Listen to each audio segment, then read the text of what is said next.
In life, there are times of exhaustion that cannot be explained by reason, times of silence that are louder than any words, and nights when, no matter how weary your body may be, your heart cannot fall asleep. Perhaps today you feel that way.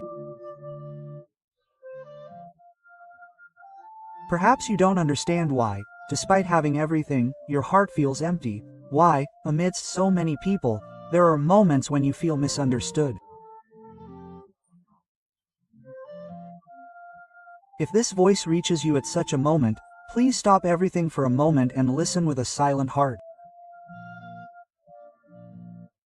Don't rush to respond, don't rush to understand, because what you are about to hear is not a sermon from a book, but the voice of compassion returning to you. Not everyone will hear this voice at this time.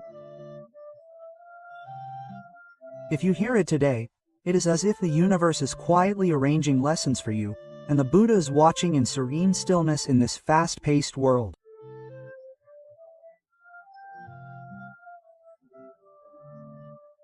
Many people are willing to invest to gain something in return, but only a few are willing to let go of everything to listen to the voice of their own mind.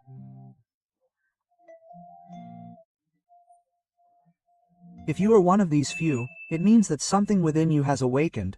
Something is realizing that fatigue is not the enemy, but a warning sign from your true self that you have strayed too far from peace. No one has to be strong all the time. No one needs to be the best at every stage of life. Perhaps what you need is not advice, not success, not consolation, but simply true rest, a rest from the stresses of worry.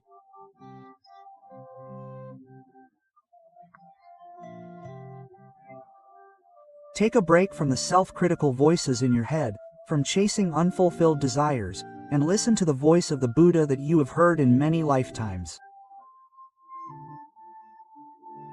but which was silenced by the voices of the world. Don't rush to judge yourself as weak just because you have fallen today. Don't think you are lost just because no one around you understands, because often your true nature will not lead you through crowds of people, but will take you to the quietest place so that you can truly listen to your inner voice.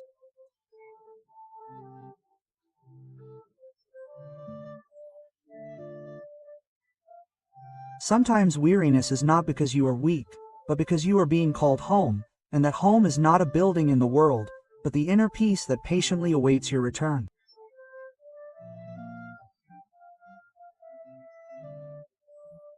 If you have reached this point today, know that you are not alone. Every word that passes your ears today is not just a lecture, not a teaching floating in the air, but the power of blessings moving through your mind, through merit, through the deep karmic connections you have created. The fact that you are still sitting here, listening, remembering a deeper state of mind than what the world sees, is a sign that you are blessed. Not just with past merit, but with the merit you have just accomplished in the present moment. That is, not leaving midway, that is, listening to the Dharma completely, that is, calmly and unwaveringly receiving the blessings.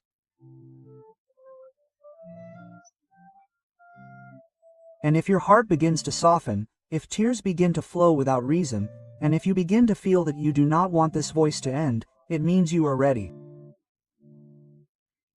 Ready to open the door.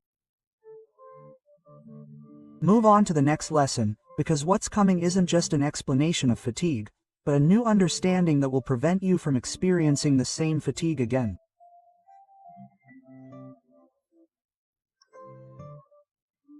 Prepare yourself, because the next part isn't just about hearing sounds, but about the restoration of energy from your true self. Fatigue arises because the mind never rests.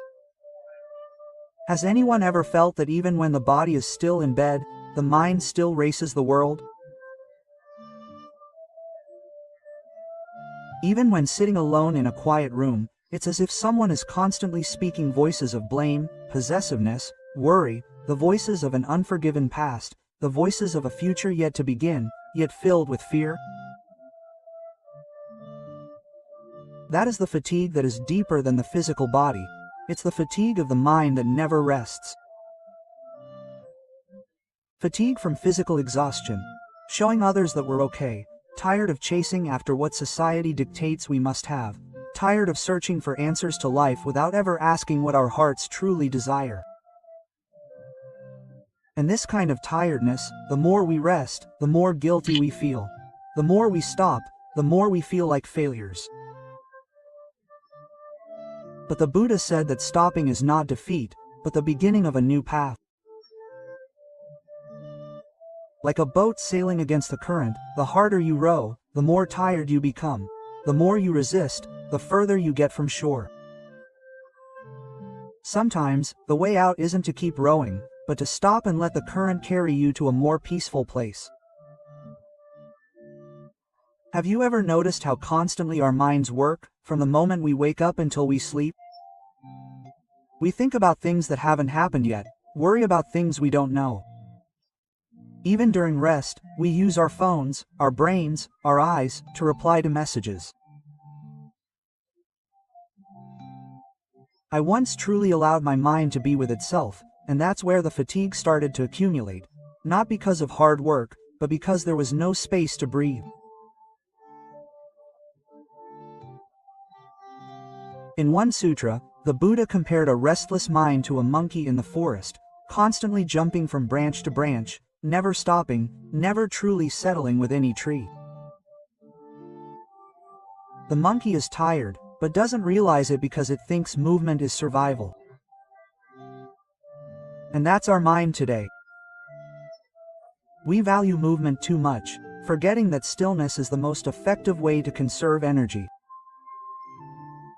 Don't rush into anything if your mind is confused. Don't say anything if your mind isn't calm. Don't judge life if your mind is tired. Give your heart a chance to rest. Rest from the words, I should rest, I should rest. It means you need to take a break from your own expectations and the expectations of others. And if you don't know how to rest in this chaotic world, start with the smallest thing, your breath.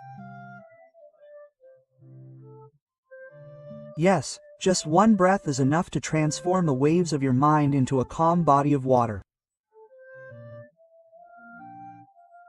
If you are still stuck with these words, please try doing this with me. Breathe in gently and be aware that I am breathing in. Breathe out deeply and be aware that I am breathing out. Don't try to stop your thoughts, don't force anything, just be aware of the breath that is bringing you back here. This is an advanced meditation, nor is it a spiritual practice only for monks, but this is about truly being with yourself. Many people say they don't have time, place, or tools, but this breath is the closest Dharma, the teaching that the Buddha gave to all humanity without a single word.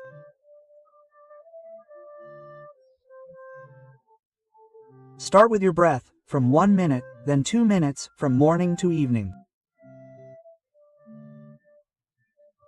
When you feel discouraged, inhale. When you feel confused, exhale. You don't need to change the world, just change the rhythm of your heart. You will see that life doesn't always need to be changed. Sometimes, just letting your mind rest, the answer will appear on its own. This is why the Buddha said that mindfulness is the foundation of all practice. There is no dharma higher than being aware in the present moment. No love can lead us to nirvana if we don't start from where we stand, and right now you are standing at the perfect point to begin to know what it means to do nothing, the perfect point to know that simply allowing yourself to be. When your mind rests, the world begins to change. You may have thought you needed to do more, to be more diligent, to be more patient, but today, the advice from Dharma is to pause for a moment and listen to what your inner voice truly needs.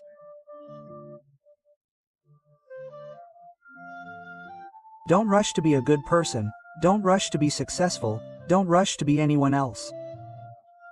Just being yourself without being pushed away is enough. And in that very moment, you will understand that all your weariness doesn't come from the external world, but from your mind never truly resting.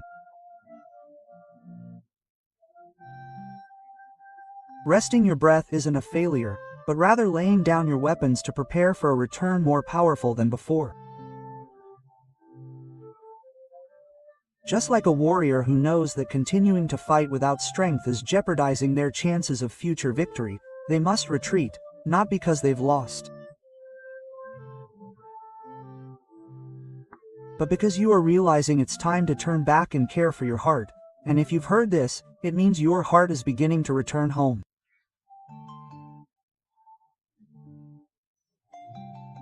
That home may not have a roof, nor the sound of anyone waiting, but only a peaceful, non-judgmental silence and a warm breath, like the embrace of the Buddha surrounding you. Stay there for a while, doing nothing but breathing and being aware, allowing your heart to rest for a moment, then move on with a lighter mind.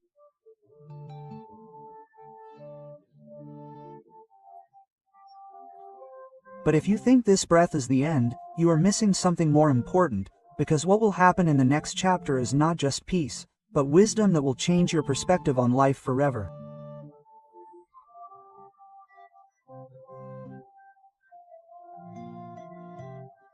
Prepare your heart well, because the next chapter is not just a pause, but the beginning of seeing. Suffering is not an enemy, but a lesson waiting to be learned with a renewed heart. Suffering is not a punishment, suffering is a teacher. Has anyone ever, when suffering strikes, the first question that comes to mind, been, why me? Why is life so difficult when I've never hurt anyone? Why do I lose everything when I've tried my best? Why am I disappointed when I loved with all my heart? Quote. Such questions are not unusual, but they are a sign that our hearts do not yet deeply understand suffering. Many people believe that suffering is the result of wrongdoing, a punishment for past karma, or some even believe they are unworthy of happiness. But the Buddha taught differently. He did not teach that suffering is a punishment, but that suffering is a truth, an undeniable reality.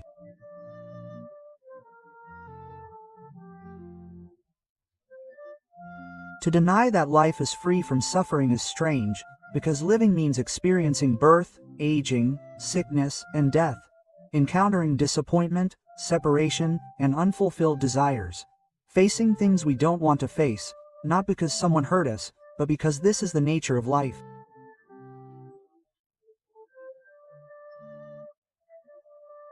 When we understand this, suffering will no longer be something to fear, but will become a teacher, a silent yet honest teacher.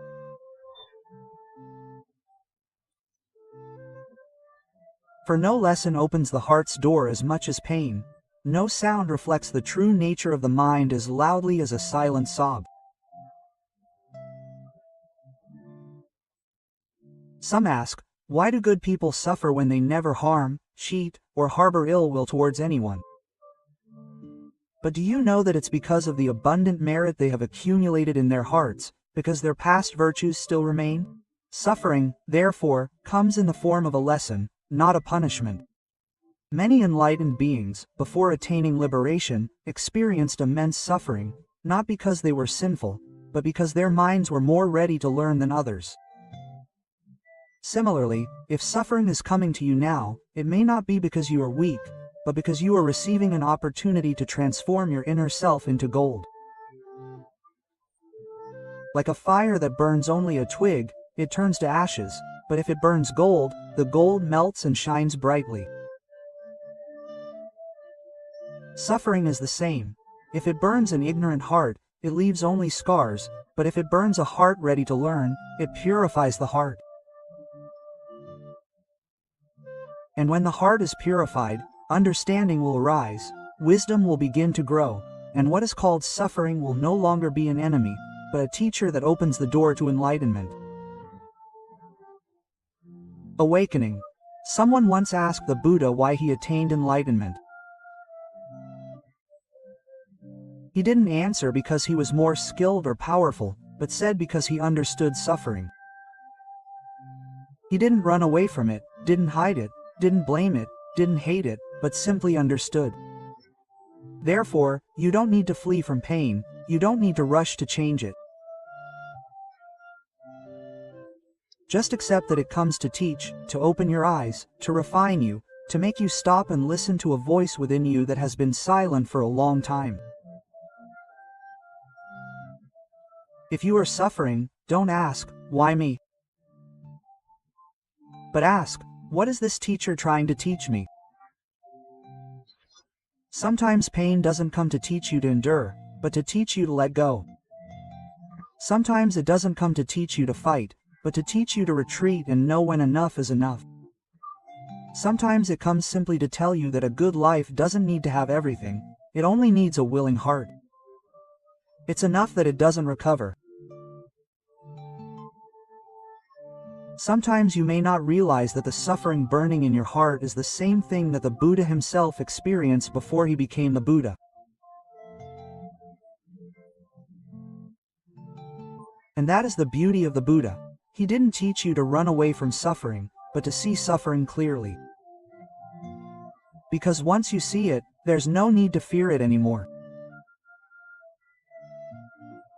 If you begin to see that suffering is not a punishment but a lesson, know that you are standing at the door of awakening, and your heart is beginning to calm down.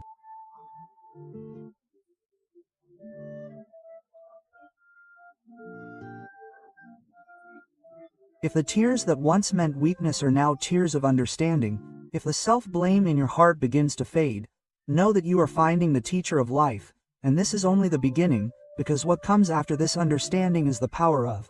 True change doesn't stop at listening or understanding, because the lesson will not only show you suffering, but will lead you to how to let go of suffering with your own hands.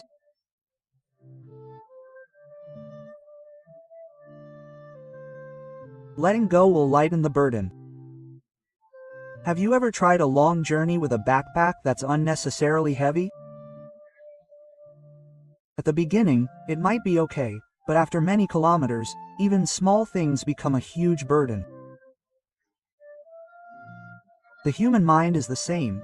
If we carry everything all the time, even just fragments of memories, it becomes so heavy that we can barely continue. Many people try to move on in life but never realize that the exhaustion isn't because of the road ahead, but because of what they're carrying on their backs. In many sutras, the Buddha speaks of the 5 aggregates of clinging, upadana khandha, which refer to the body, feelings, thoughts, memories, and emotions.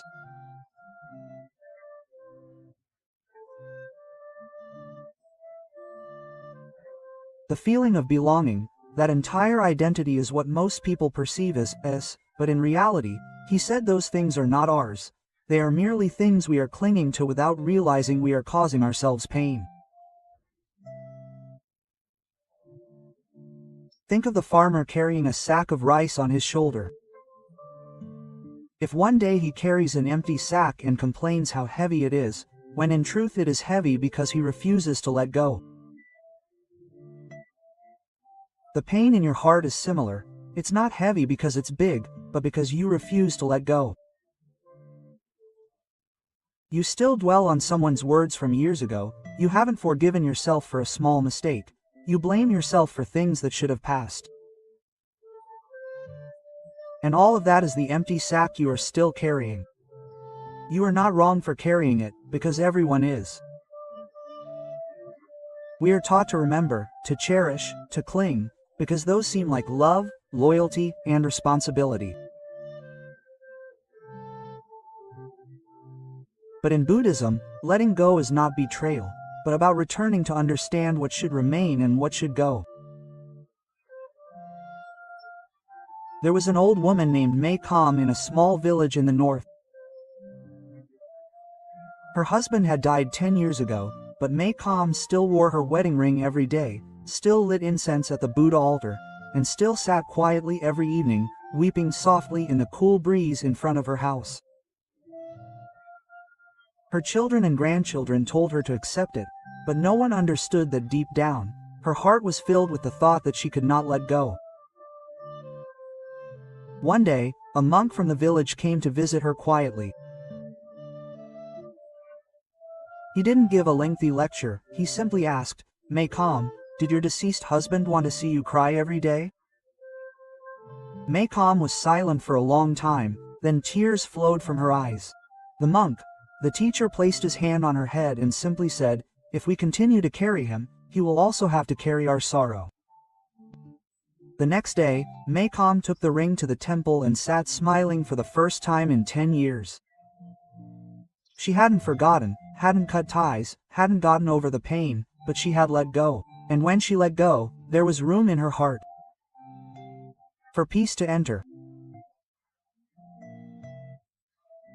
Maycom's story is a small example of letting go, but in reality, what she did was achieve some kind of enlightenment with her heart.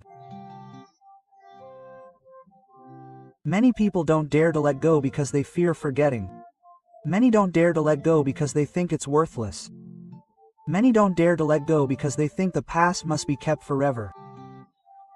But the Buddha didn't teach us to forget. He taught us what should be let go of. Letting go isn't to forget, but to prevent oneself from drowning, like someone who is drowning and still clings tightly to a sandbag. They will never float to the surface. If you let go, you'll get a new lease on life. Everyone has things they should let go of. It might be a past mistake, someone you still cherish, a dream that's expired, or someone's words etched in your heart. Today, don't think of letting go as loss, but see it as giving life back to yourself, restoring the energy that was bound to that story, restoring peace to a weary heart, and giving breath back to a confused mind. And if you don't know where to start letting go, begin with your breath. Breathe in, knowing you're still here. Breathe out, knowing you don't have to carry everything. Just one breath, and your heart will begin to feel lighter than ever. Remember, not everyone has the opportunity to hear this voice at this moment. Not everyone recognizes the heaviness in their heart. Not everyone dares to let go, even if their heart is heavy. But if you've reached this point, listen. When you hear these words and your heart begins to tremble, know that you are ready. Ready to let go, ready to feel lighter, ready to change. And change doesn't necessarily have to start from the outside. Just a slight shift in the weight of your heart can change the direction of your life.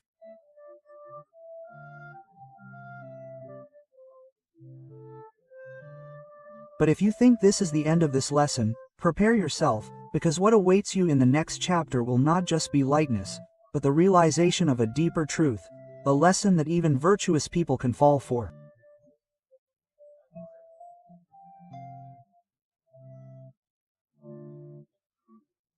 In the next part, you will hear that even after we let go, there are deeper bonds hidden beneath the mind called unseen expectations.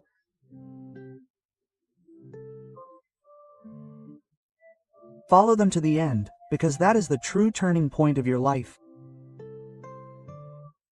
The invisible cage is called expectations. Imagine yourself in a room. It's like being in a room with no doors, no windows, no one confining you, no one chaining you, yet you can't step out because that room was built on your own expectations. You expect success, you expect understanding, you expect life to be smooth, you expect immediate results from your good deeds. When those things don't happen, your heart begins to break, you start questioning, you blame yourself, you lose faith. But the Buddha clearly stated that the cause of suffering is not something external, but the craving within the mind.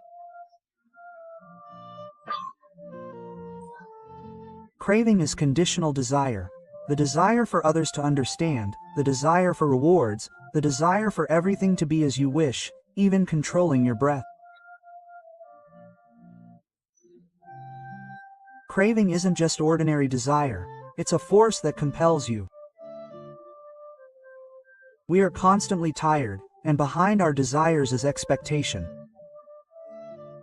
Expectation is the dark shadow of the heart. It never speaks loudly, but it always traps us in disappointment. Many people fail not because of a lack of ability, but because of a lack of flexibility in dealing with life that doesn't go as expected. Have you ever hoped someone would stay, but they left? Hoped you wouldn't be betrayed, but ultimately you were? Hoped your investments would bear fruit, but they withered before the season? Then you turn to yourself and ask, where did I go wrong? Am I not good enough? Quote. No, you are not at fault, but you may have expected things to change constantly, like someone hoping the sky will be cloudless, hoping the wind won't blow, hoping the seasons won't change.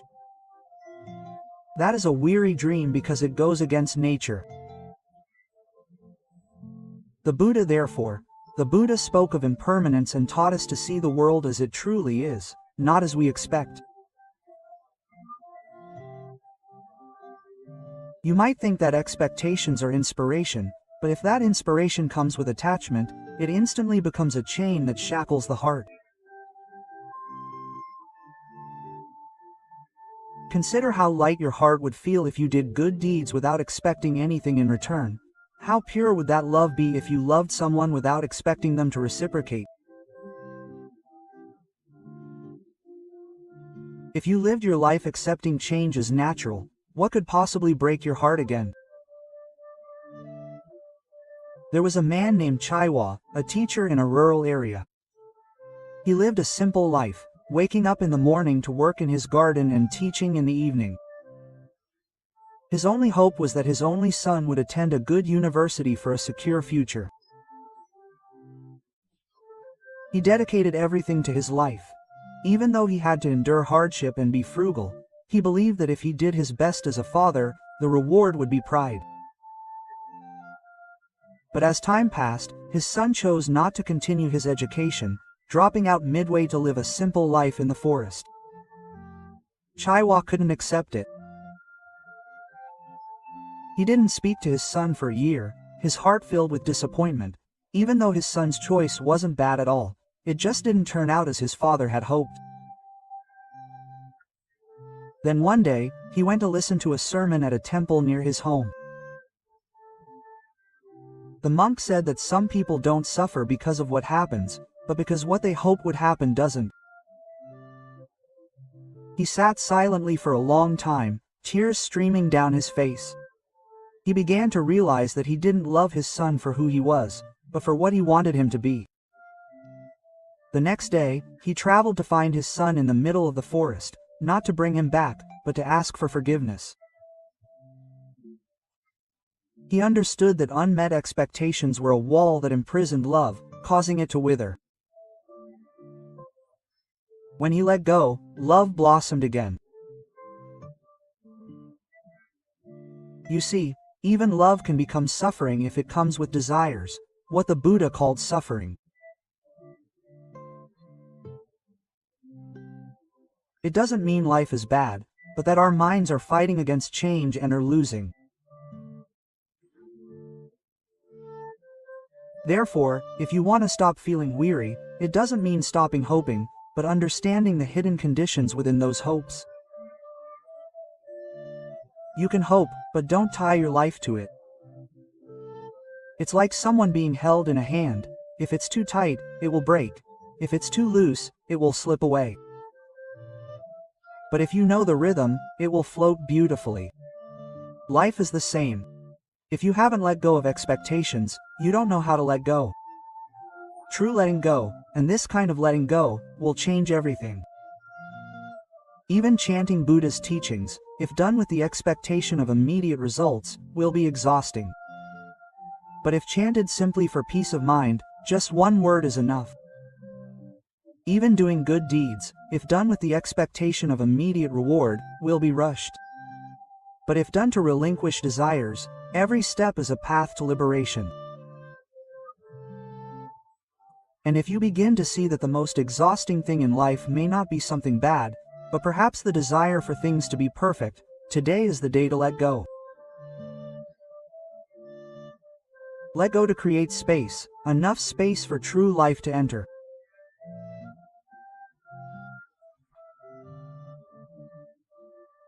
But if you think that expectations are the final point to let go of, know that there is another bondage, deeper, more exhausting, tighter, and it is not something created by others, but it is ourselves, clinging to it until it becomes. In the next episode, you will enter the final cage called the self that never gives up, even against its inner voice.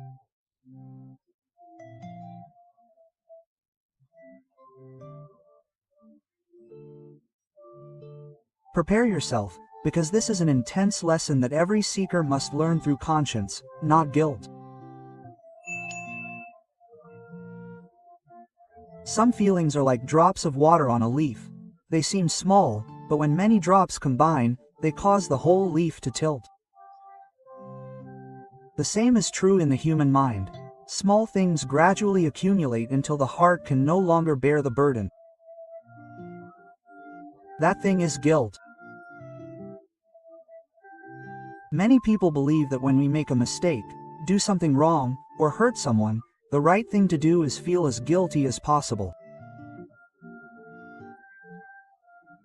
Some blame themselves for years, some still cry about what happened long ago, some even refuse to forgive themselves, even if the whole world has forgiven them. But the Buddha did not teach that. Letting ourselves wallow in guilt, the Buddha didn't call that Dharma, but spoke of something deeper called opaniko, which means knowing, letting go, and starting anew with a pure heart.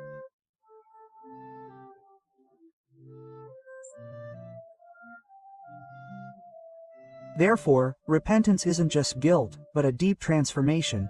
It's not crying, but change. It's not self-blame, but awakening. Because if we dwell on the word wrong, we become prisoners of the past.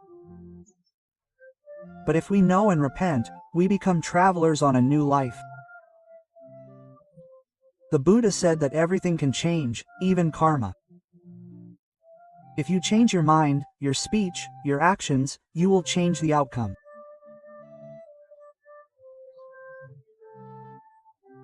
Many people have gone astray, but when they truly repented, their lives became a light for the whole village, like a man named.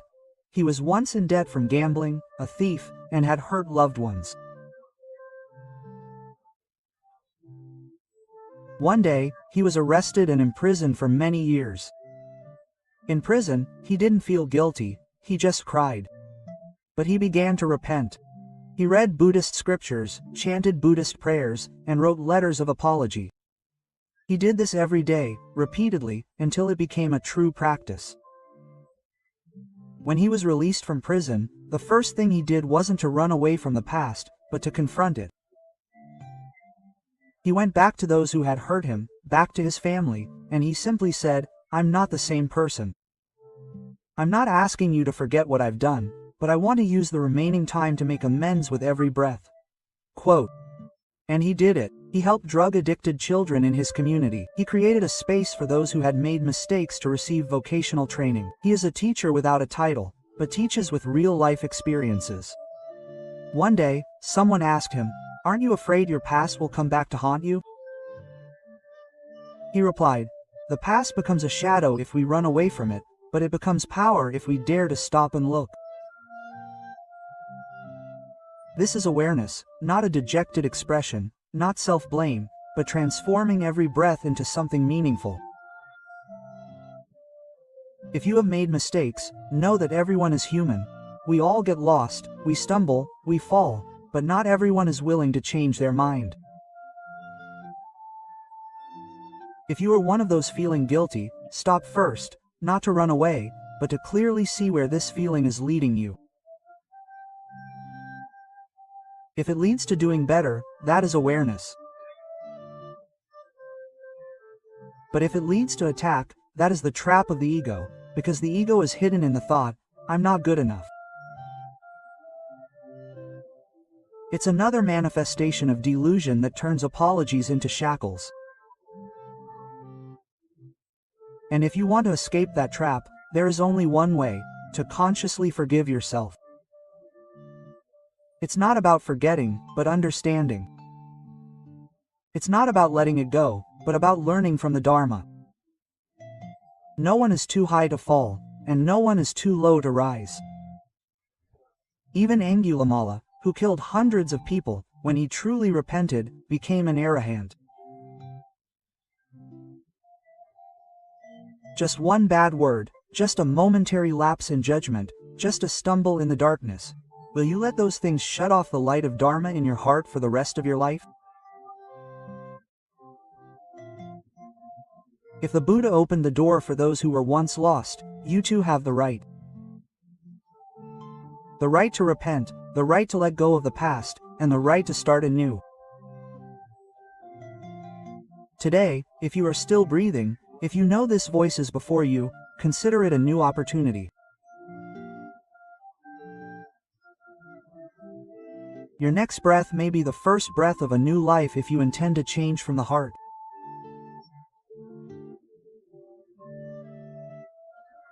And if you think this is the pinnacle of change, know that there is another power beyond guilt, beyond repentance.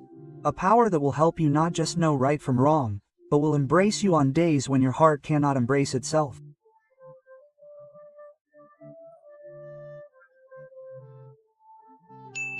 In the next lesson, you will learn about the power of resting the mind, of sitting still, not inertia, but deep, gentle healing, like the Buddhas. Stopping means giving way to the inner power. If you've listened this far, something in your heart has probably begun to change. Perhaps knowledge. The guilt may not be as intense as before. Perhaps the pain from unmet expectations may lessen. Perhaps the heart may begin to open, ready to step into something that doesn't need words but can be perceived in silence. Yes, while the whole world is rushing towards Buddhist teachings, it urges you to stop. Stop not because you are tired, stop not because you are defeated, but stop to return. Return to knowing that this body is breathing. Return to knowing that the voice in your heart is calling you.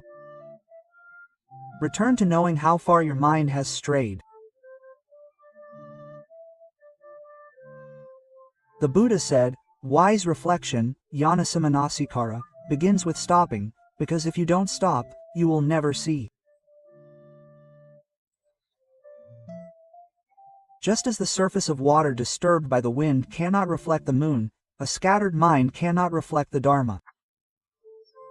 You may have asked, where to begin changing your life?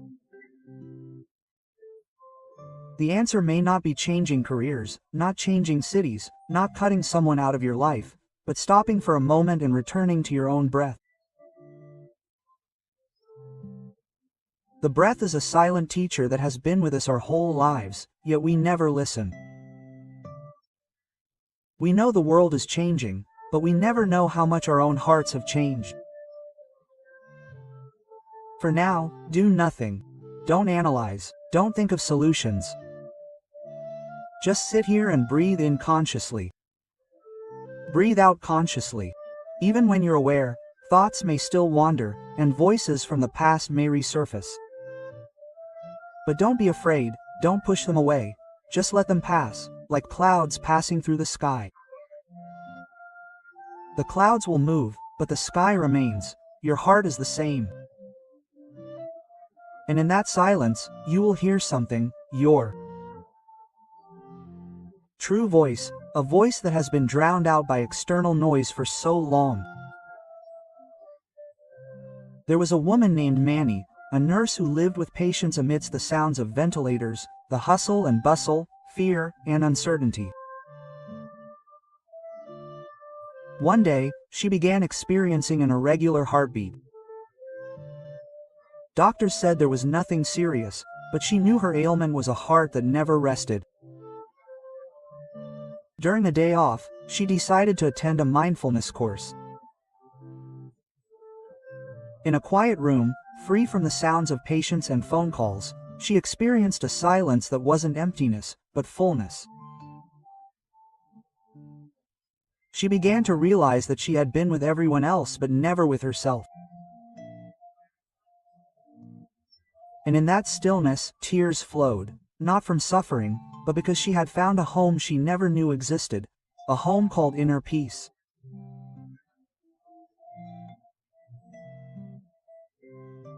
From that day on, every morning, she spent 10 minutes returning to that home, no matter where she was, no matter how hectic things were.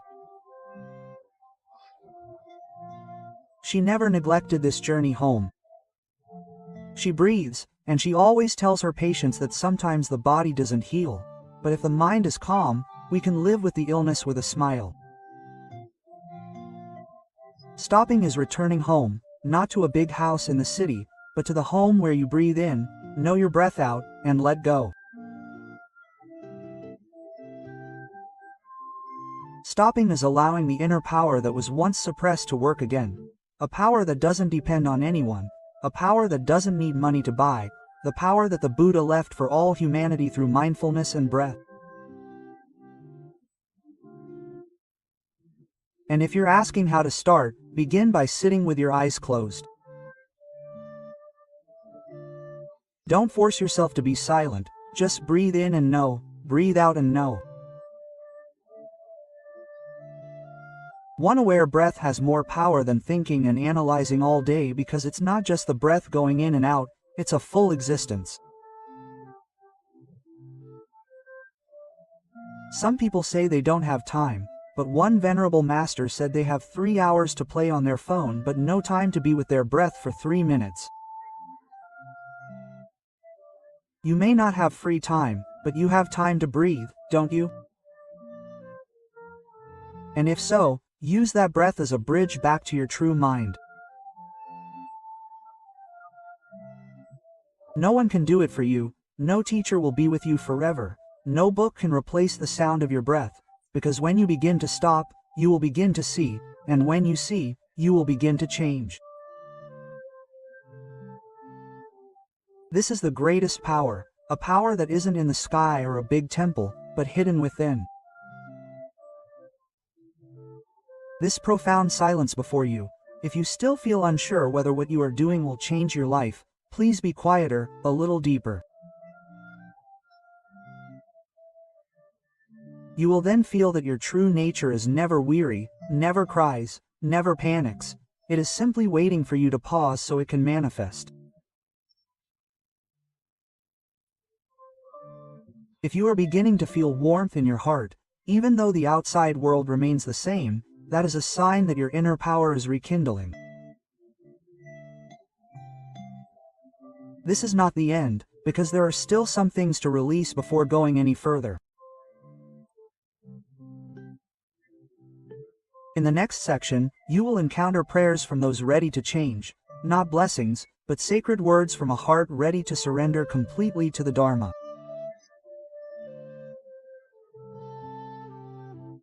Prayers from those ready to change.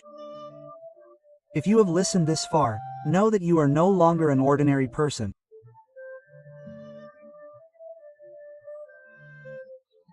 The voice that has brought you here is not just the sound of words, but the pull of good karma you have created, the prayers of the past bearing fruit, and the voice of the Buddha reaching out into your mind.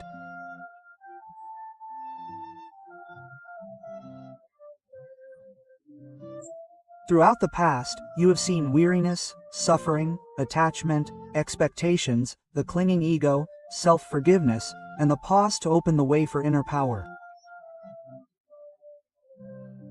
And today is the day of that transformation. Close your heart to the cosmic Dharma, for while walking alone is important, knowing that you are not alone is even more crucial.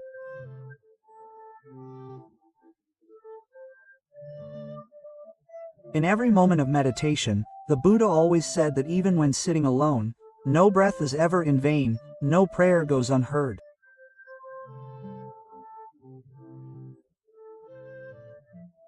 Thousands and tens of thousands of minds, bodhisattvas, preachers, and those who have passed away with whom you have shared good karma are watching, wondering if you will set your mind anew today.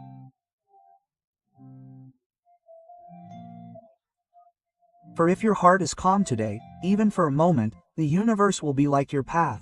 Old karma, though still present, will not harm you as before. Dangers that once threatened you will be lessened because you have changed the flow of energy with a conscious mind. Close your eyes, don't think about anything, don't fabricate anything, just listen to the gentle trembling voice in your heart. Then, let go of your heart as if placing a flower before the Buddha image, and softly but firmly say these words: I withdraw my heart from unnecessary weariness. I release the expectations that bind me. I let go of the guilt that clings to my heart. I reclaim space in my mind for peace to blossom. I bow before the Buddha, the Dharma, and the Sangha. I seek refuge, strength, and unwavering power in this breath. I make this vow, quote, Today, I declare that even though the world remains the same, I will not respond with the same heart. May any good karma arising from this intention become a purifying force that cleanses my mind, nourishing my body, speech, and mind, guiding me on the right path without straying. May the light of Dharma guide me every step of the way, even on the darkest days. May the memory of this Dharma continue to illuminate my heart and help me overcome adversity. I dedicate this merit to all those who have wronged me, and to all who have been wronged by me. May they receive the light of compassion, release us from resentment, and open their hearts to freedom. I prostrate at the feet of my parents, teachers, guardian spirits, and all sacred beings. Please acknowledge that at this moment, I have made a new intention. And I ask that you connect this intention to the power of merit, granting me courage, patience, contentment, and unconditional love.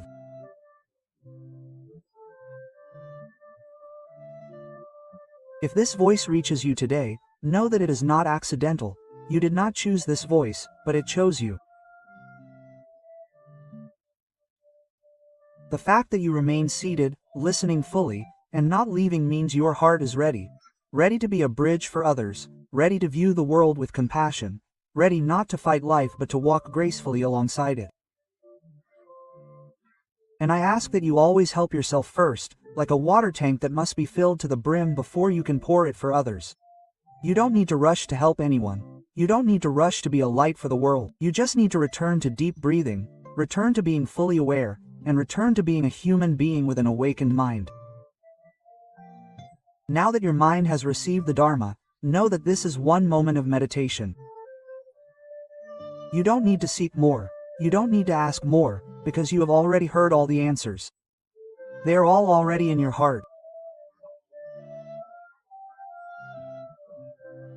Therefore, I ask all of us who have listened, who have set our minds and known, to dedicate this merit beyond ourselves, to our ancestors, to those who have wronged us, to all sentient beings, that they may receive this light to the extent their minds can receive it.